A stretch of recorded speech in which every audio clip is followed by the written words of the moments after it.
ಚಂದ್ರ layout ವಾರ್ಡ್ನಲ್ಲಿ ಮನ್ಸೂರ್ ಪಾಷಾ ಅವರಿಂದ ರಂಜಾನ್ ಪ್ರಯುಕ್ತ ಬೃಹತ್ ಜನಪರ ಕಾರ್ಯ, 1,000ಕ್ಕೂ ಹೆಚ್ಚು ಜನರಿಗೆ ಪಡಿತರ ಕಿಟ್ ವಿತರಣೆ. ಪವಿತ್ರ ರಂಜಾನ್ ಮಾಸದ ಅಂಗವಾಗಿ ಚಂದ್ರ ಲೇಔಟ್ ವಾರ್ಡ್ನಲ್ಲಿ ವಿಶೇಷ ಸಾಮಾಜಿಕ ಸೇವೆಯೊಂದು ಕಂಡುಬಂದಿದೆ. ಬಿಜೆಪಿ ಮುಖಂಡರಾದ ಮನ್ಸೂರ್ ಪಾಷಾ ಅವರು ಈ ಭಾಗದ 1,000ಕ್ಕೂ ಹೆಚ್ಚು ಬಡ ಹಾಗೂ ಅಗತ್ಯವಿರುವ ಕುಟುಂಬಗಳಿಗೆ ರಂಜಾನ್ ಪಡಿತರ ಕಿಟ್ಗಳನ್ನು ವಿತರಿಸಿದರು.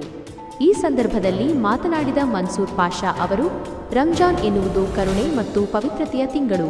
ಈ ಪವಿತ್ರ ಮಾಸದಲ್ಲಿ ಬಡವರಿಗೆ ಮತ್ತು ಸಂಕಷ್ಟದಲ್ಲಿರುವವರಿಗೆ ಸಹಾಯ ಮಾಡುವುದು ನಮ್ಮೆಲ್ಲರ ಜವಾಬ್ದಾರಿಯಾಗಿದೆ ಎಂದು ತಿಳಿಸಿದರು. ಅಲ್ಲದೆ ಮುಂದಿನ ದಿನಗಳಲ್ಲಿಯೂ ಇಂತಹ ಸಾಮಾಜಿಕ ಕಾರ್ಯಗಳನ್ನು ಮುಂದುವರಿಸುವುದಾಗಿ ಅವರು ಭರವಸೆ ನೀಡಿದರು. ಪಡಿತರ ಕಿಟ್ನಲ್ಲಿ ದಿನಬಳಕೆಯ ಅಗತ್ಯ ವಸ್ತುಗಳಿದ್ದು, ಇದರಿಂದ ಕುಟುಂಬಗಳಿಗೆ ಸಹರಿ ಮತ್ತು ಇಫ್ತಾರ್ ವ್ಯವಸ್ಥೆ ಮಾಡಿಕೊಳ್ಳಲು ಅನುಕೂಲವಾಗಲಿದೆ. ಈ ಮಹತ್ತರ ಕಾರ್ಯಕ್ಕಾಗಿ ಸ್ಥಳೀಯ ನಿವಾಸಿಗಳು ಮನ್ಸೂರ್ ಪಾಷಾ ಅವರಿಗೆ ಧನ್ಯವಾದ ಅರ್ಪಿಸಿ ಅವರ ಸೇವೆಯನ್ನು ಶ್ಲಾಘಿಸಿದ್ದಾರೆ.